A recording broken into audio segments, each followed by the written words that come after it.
So ఈరోజు మన Viswa Chaitanya junior college 2026లో టాప్ ర్యాంక్తో నిలిచినటువంటి శశికుమార్ మనతో ఉన్నారు.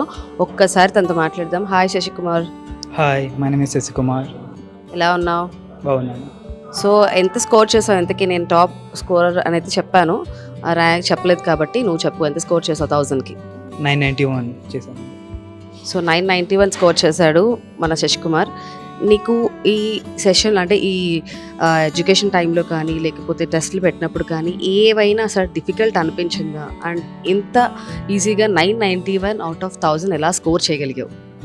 డైలీ టెస్ట్లు, రివిజన్ క్లాసులు, ఇప్పుడు డౌట్ వచ్చినా కానీ వాళ్ళు చెప్పేసేవాళ్ళు తొందరగా. ఈరోజు వదిలేరు, రేపు దాన్ని పోస్ట్ పోన్ చేసేవాళ్ళు కాదు. ఏ రోజుకి ఆ రోజు డౌట్ క్లారిఫై చేయడం వల్ల మాకు కొద్దిగా చదవాలనిపించేది, కొద్దిగా మోటివేట్ అయ్యేది. సో మన కాలేజ్లో ఐఐటి, జేఈ ఇవన్నీ కూడా ఉన్నాయి కాబట్టి సో ఆ సెషన్కి మనం చూసుకున్నట్లయితే అక్కడ కూడా ఏదైనా ఈజీగా ఉందా మీకు, లేకపోతే హార్డ్గా అనిపిస్తుందా ఎడ్యుకేషన్ పరంగా?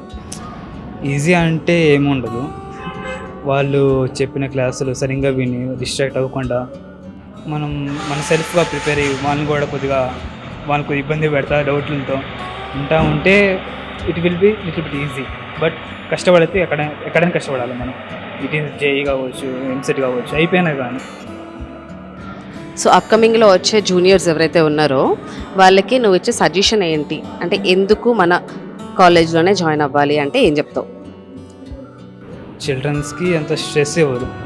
అంటే 9 to 5 ఖచ్చితంగా టెక్స్ట్ బుక్ మా మెటీరియలైజ్ అవ్వాలి, మా రొటీన్ని ఫాలో అవ్వాలి, అలా ఏముండదు. మళ్ళీ అక్కడ ఫ్రెండ్లీ ఎన్విరాన్మెంట్. మళ్ళీ మనం బయట కాలేజీలో చూసుకుంటే స్పోర్ట్స్ డేస్ కొంత సరిపోతుంది, కొంతమంది చెప్తే కొంతమంది సరిపోతుంది. ఇక్కడైతే కంపల్సరీ ఉంటుంది ఎవ్రీ ఇయర్.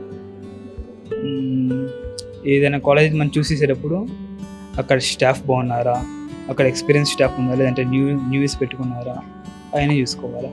ఇక్కడ మనకైతే ఎక్స్పీరియన్సే ఉన్నది. ఓకే, సో ఫైనల్లీ మంచి స్కోర్తో మన కాలేజ్ నుంచి బయటకు వెళ్తున్నావు. సో నీ ఫ్యూచర్ కూడా నువ్వు అనుకున్నట్టుగా సెట్ అవ్వాలని కోరుకుంటున్నాము. All the very best. Thank you.